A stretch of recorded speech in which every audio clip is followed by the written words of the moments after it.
زه بسم الله الرحمن الرحیم وینډو ته په وینډو کې دلته موږ څه لرو نیو وینډو لرو. وینډو خپله د کلکین په معنا ده. دلته د نیو وینډو څخه مطلب دا دی لکه موږ چې عیني د ایکسل یو نوی سفر خلاص کړو، ګورې داسې کنټرول ان و یا نیو ورکبوک را خلاص دغه ته چې ویل کېږي نیو وینډو ویل کېږي. د دغه نیو وینډو څخه موږ په هغه صورت کې استفاده کوو کوم وخت چې موږ د یو شي ترجمه کوو، نو بیا موږ د دغه وینډوګانو څخه استفاده کوو. چې دلته نیو وینډو یعنې دلته یو خط لیکل شوی دی فرض کړه. که ته غواړې چې دې څخه نوې وینډو جوړ کړې، پر ده باندې کلیک وکړه، عین هغه شی ته که ته دلته تغیر راولې په هغه وینډو کې هم تغیر راځي. راسې بیا ګورې په هغه وینډو کې هم دا تغیر درته راغلی. دا جاب بک 1 دی او هغه جاب بک 2 دی، په دواړو کې یو رقم تغیر درته راغلی. او دلته ارینج لرو، دغه ټولې وینډوګانې چې ما راخلاص کړي دي دغه راته ارینج که منظم یې کړه، پر ده کلیک وکړه. دی وایي زه چې درته منظم هم دا د ټایل په شکل درته راولم، ته و ټایل یې داسې د عمود په شکل درته راولي چې هر څو دانې بغل پر بغل یې درته ښکاره کوي. د دې ګټه دا ده که چېرې تا دوې وینډوګانې راخلاص کړي، ته ترجمه کوې د دغه جدول څخه یو بل جدول دلته رسمي داسې استفاده کوو. هر پلاخې نه موږ مینیمایز کولی نه سو چې مینیمایز وکړو او بله صفحه وګورو، یا څنګ په څنګ یې سره ښکاره کوو. هلته چې هر شی لیکل شوی هغه شی لیکو. دا اوس دلته چې لیکو دلته هم لیکل کېږي، دا په دې خاطر چې موږ هلته نیو وینډو ورکړې وه. دا دغه رقم بیا موږ ته ښه پیدا کړي. اوس یې ارینج که سره بیا ښه معلومېږي. ټایل کیک او اوس هغه ته ګوره خپل جدول ځین جوړ کړه. سیریل نمبر مې پکار دی، په پښتو هر رقم چې تا پکار دی هغه رقم دی بیا راته سټاک شو.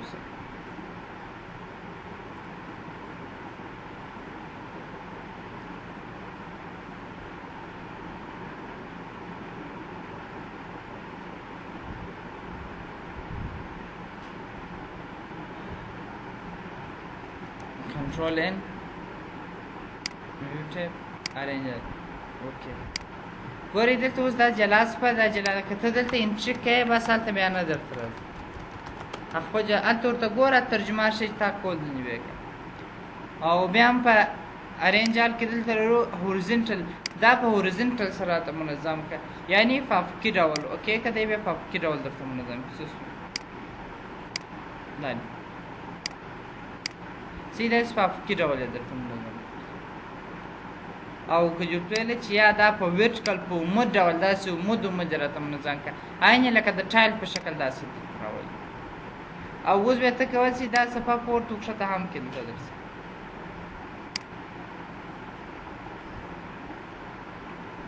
رینج هلته راسي. دلته کیسکیډ لرو. کیسکیډ په المارۍ کې د کتابو منظمات تل کېږي چې فقط موږ ته عنوان معلومېږي. په ده کلیک وکړه، عین هغه رقم ګوره فقط عنوان یې معلومېږي. بوک 1 بوک 2 عین په دې شکل یې تا ته ښکاره کوي. که تا بیا راخلاصوې ورسره دی په داسې شکل بیا درته ګوره موږ ته یوازې فقط عنوانونه معلومېږي. بوک 1 بوک 4 بوک 6 هغه نور هلته هایډ شول. دا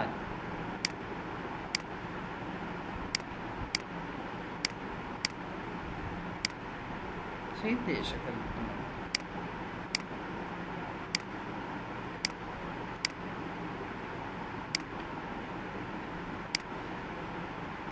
او دلته موږ راځو وایي وینډوز اف اکټیو ورک بوک. ته اوس دغه اکټیو ورک بوک ته ولاړ شه، دی فقط هغه اکټیو ورک بوک تا ته راخلاصوي. تا چې هر رقم دلته چې ته ارینج کې هر رقم ورکړې، په ارینج که تا ورکړل چې ویرټیکل راته وښیي، او دا ټیک مارک چې ورکړې چې وینډوز اکټیو ورک بوک، یعنې ته هغه ورک بوک ته ولاړ شه چې اکټیو دی، یعنې زه پکښې کې ولاړ یم چې موس کرسر پکښې کړي دی چې کوتمارل هغه ته بیا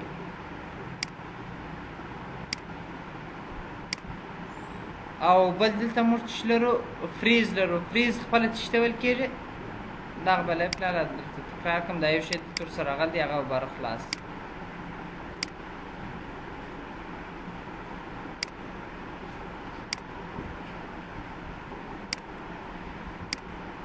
اوکې ګورې اوس دلته سایکرونایز لینک لري. ګوره دا یوه صفحه که زه پورته وکښته کوم دا بل هم کېږي.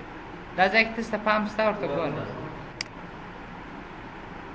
دا دې چې لري سایکرونایز لري. سایکرونایز لینک یعنې دا سکرول یو رقم دی، که یو پورته وکښته که بل هم کېږي. دا که دغه سایکرونایز سکرولینګ ځنیسته که بیا دا نه درته کېږي. دا ځنیسته که اوس بیا نه کېږي. دا مور دپاره په ترجمه کې ډېر مهم دی چې صفحه یوې خواته بیایو یا مثلا راکښته کوئ بیا دې څخه استفاده کړو. او بل دلته رسیټ پوزیشن لرو. رسیټ پوزیشن دا معنا لري که ته راولاړ شوې په دا صفحه کې ته تغیر راولې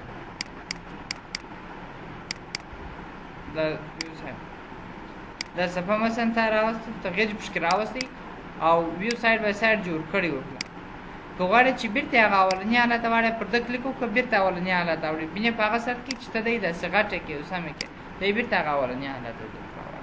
ګوره ته دلته غټ کړې یا پر دا ځای باندې ډبل کلیک وکړي داسې پورته کې هم کېږي پر ده کلیک وکړي دی خوځ دا صفحه یې موږ ته غټه ښکاره کړه پوز کړي.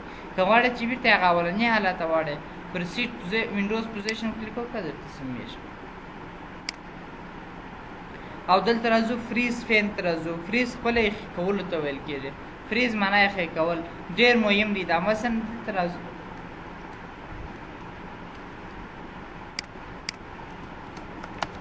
سیریل نمبر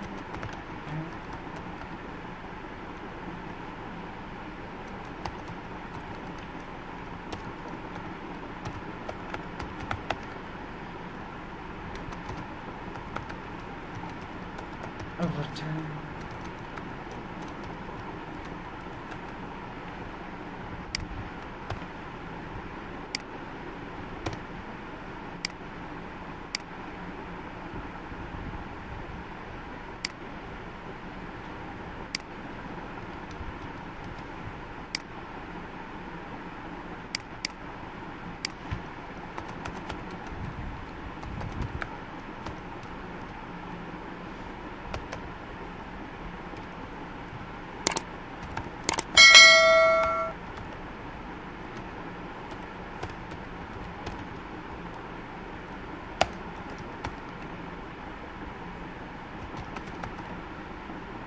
ښه په جاب کې ما د پلار نوم لیکلی دی.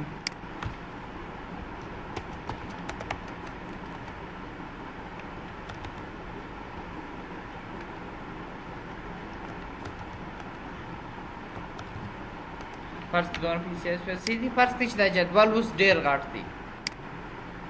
زه به دا ما داسې راکش کړم نور ته دا فرض کړئ چې دا د غوره نه غټ دی دا جدول. اوس ګورې کله چې موږ دلته انټري کوو په دې ځای کې اوس ما ته نه معلومېږي چې دا جانان څه شی دی دا کلینر څه شی دی یعنې دلته عنوان موږ ته نه معلومېږي چې دا عنوان یې څه شی دی. په دا ځای کې اوس موږ انټري کوو دلته موږ ته خو عنوان نه معلومېږي چې په دا جانان په دا کلینر کې زه دلته څه شی ولیکم. دا کلینر مثلا عمومي یو شی لیکل سوی دی وظیفه ده څه شی دی. که غواړو چې زموږ سره عنوان معلوم سي نو موږ دلته څه لرو فریز لرو. فریز معنا یې ښه کول. فریز پین باندې وایي فریز پین چې دغه دلته راځو وایي فریز ټاپ را دغه د سر لیکه دا د سر لیکه چې ښکاره ته فریز یې کړه. اوس ګوره د سر لیکه زموږ دپاره فریز شول دا جاب داسې لري. هر څونه چې ته کښته ځې هغه جاب وسالري تا ته معلومېږي چې دا د عنوان را ده. هر څونه چې کښته راځي هلته تا ته هغه عنوان معلومېږي چې دا عنوان ده. دا ډېر مهم دی موږ لپاره. که غواړو چې دا بېرته انفریز کړو پر د انفریز باندې کلیک وکړئ ورته انفریز پین دا بېرته ولګوئ درسره.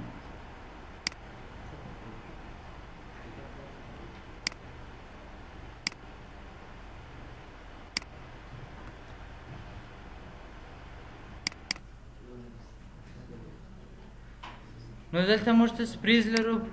فریز ټاپ را د سر لیکه راته فریز که او یوازې حواله را داسې نه دی چې ته ورته وټاکې چې دغه را راته فریز که مکمل همیشه دی د سر را فریزي بل یوه نه درته فریزي. او دلته لاندې پسې لرو وایي فریز فرست کالم اول کالم راته فریز که وایي کیپ د فرست کالم ویزیبل وایل سکرولینګ through the rest of the worksheet. وایي دغه چې دی دغه د شیټ اول کالم درته فریز کېږي کله چې تا یعنې ویزیبل درته ښکاره کوي همیشه درته ښکاره کېږي کله چې ته چپه یا رسد طرف ته ځې. مطلب یې دا دی فرض که دغه اول شیټ دی چې تاسې څه کړي دغه اول را که تاسې یو شی ولیکئ د اول کالم یو دانه به زه ډیلیټ کړم دلته خالي صفحه پاته ده. دغه اول دانه تاسې اوس څه کړي فریز یې کړي. کله چې تاسې فریز کړي دغه به د ټول عمر دپاره بیا تاسې ته ښکاره کېږي. که ته هم د چپې د راسته طرف ته هر څونه ولاړ سئ ګورې هر څونه چپه طرف ته ګوره هغه سیریل نمبر 1 2 3 همیشه درته ښکاره کوي درته پټېږي نه. او بیرته راسي دا چې کوي انفریزه کوي ورته انفریز فینس. او په دغه سر کې کله چې ته سنفریز کوي دلته بیا درته ښکاره کېږي وایي فریز فین. دغه فریز فین تا چې همیشه که تا راګانې هایټ فریز کړي که چې کلمونه فریز کړي دی درته انفریز کوي. او بل د فریز فین وظیفه دا ده د څپه چې په کوم ځای کې کالم ولاړې که غواړو چې دا څلور طرفه فریز کړو یعنې څلور برخو باندې فریز کړو راس پر ده باندې فریز کلیک وکړي. ګوره اوس د څپه چې هر څونه ته راښکته کوي پر کوم ځای چې فریز شوي د هغه کالمونه پر هغه ځای پاتې دي فقط هغه دوه کالمه یې درته اوړي. راکښته کړي ته سوز د څپې ګوره یوازې پر هغه ځای درته پاته ده نور نه درته کېږي. او ورته دا زنجیز ته که دغه فریز. او دلته سپلیټ لرو. سپلیټ خپله پرې کول ته ویل کېږي. که غواړو وایي divide the window into different panes that each scroll separately. که غواړو چې دغه پر څو برخو موږ وویشو دا څپه چې بیا هره څپه جلا جلا موږ ته سکرول کړو یعنې پورته وکښته یې کړو د سپلیټ په واسطه کول. دا چې کرسر په هر ځای کې ولاړ پر هغه ځای پر څلور برخو درته ویشي. ګوره اوس موږ ته دلته څو دغه راته ښکاره کېږي دوه سکرول راته ښکاره کېږي ځکه چې دا څپه موږ پر دوو سکرولو باندې ویشلې ده. او بیرته دا سپلیټ سنجیز ته او دلته پسې هایډ لرو. هایډ خپله پټولو ته ویل کېږي. وایي هایډ د کرنټ وینډو. که غواړو چې دغه اوسنۍ وینډو چې موږ راخلاصه کړې دا هایډ په پټې کړو پر ده باندې کلیک وکړئ هغه وینډو مکمل درته بندېږي نه یې درته ښکاره کوي. که غواړو چې هغه بیرته ښکاره کړو دلته موږ ان هایډ وینډو لرو. دغه ان هایډ دا وینډو چې کومه پټه کړې هغه راته ښکاره کړه. وایي دغه ان هایډ ورک بوک چې دی هغه په نامه یې د بوک 1 په نامه یې درته ښکاره کړه ورته راته ښکاره کړه. اوکې که هغه وینډو درته ښکاره کړه. او دغه ساید بای ساید دا خو مو وویل. او دلته موږ څه لرو سویچ وینډوز لرو. که غواړو چې دا وینډوګانو ته واوړو د یوې وینډو څخه بلې وینډو ته واوړو دلته کول څو بوکټه ته واوړو دی چې په اتومات ډول هغه بوکټو ته دا دی اړوي ورته ویلې چې بوک 1 ته واوړو بېرته چې هغه بوک 1 ته اړوي. او مایکرو موټس مخکې ویلی وو که سپام و هغه موټس چې د اډوانس فلټر سره ویلی وو دا مو ویلې ده. راځو ایکسل اپشن ته رایټ کلیک پر فایل ټیب باندې وکړئ اپشن ته داخل شئ. په اپشن کې لومړی دلته راځو وایي شو منی ټول بار اون سلیکشن. کله چې ما انتخاب وکړي ته پر هغه باندې ماته منی ټول بار ښیي. منی ټول بار څخه یې مطلب دغه بولډ ایټالیک وانډرلاین. کله چې موږ انتخاب وکړو دلته موږ ته چې راته ښي یو منی ټول بار بیا راته شوی که سپام و په بورډ کې مو هم دا شان ویلي وو نو ورته دغه منی ټول بار مه راته ښیي.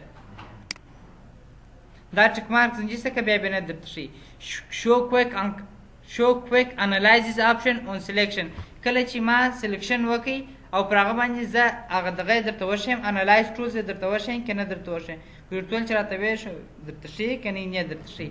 دې څخه مطلب دا دی کله چې تاسو یو ساحه انتخاب کړئ دلته دی سلیکشن پین درته ښیي. ګورئ په دغه لاندې ځای کې ته انتخاب یې کړه د څه درته وایي کویک انالایز کنټرول کې ویې شرټ کړی چې بیا ته کولی سې دغه انالایز کړه. د دغه انالایز څخه مطلب هغه د ده رنګونه دي چې ته رنګونه ورته ټاکلی سې پر چارټ ویشلی سې د جې ټوټل ایستلی سې کنورټیبل کولی سې او سپارکلاین یې راایستلی سې. نه یې دا مطلب یې د چاټو په شکل یې تاسو ته راباسي. دا مو مخکې ولي دی فقط هغه شان درته راباسي. که دا ټک مارک زنجیز ته کوي بیا دا نه درته کوي. ګور زه انتخاب وکړم هغه کویک انالایز ټولز نه درته ښکاره کوي.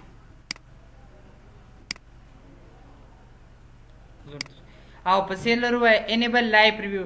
آیا لایو پریویو چې کار درته وکړي که نه وکړي. کله چې ته ماوس یې وشي ته ونجې کې هغه رنګ یې په اتومات ډول اوړي. که دا ټک مارک زنجیز ته کوي لایو پریویو کار راته کوي چې د 2003 یو مشکل دغه و چې دی لایو پریویو نه درلودی نو دغه لایو پریویو دی. ګوره مثلا زه ورته وایم لایو پریویو چې کار وکړي. کله چې زه دا سا انتخاب کړم بعضې موس رنګ یو شي ته ونجې کړو هغه رنګونه یې په اتومات ډول دلته راته اوړي کلیک نه پر کو اوړي نو زه ورته وایم یا دغه لایو پریویو چې کار نه راته کوي. لایو پریویو ځینې شته که اوکې که نور نو لایو پریویو دا دې کار نه کوي. ته به کلیک پر کوې بیا درته اوړي. د جې توان دا دی چې رنګ خوا نور سره کار کړی مشکل دی چې موږ دا رقم کو نو همیشه دا لایو پریویو کو چې دا مشکل څخه مخنیوی وشي. اوکې که اوس دی لایو پریویو دی هر شي ته چې موس رجې کې هغه درته اوړي.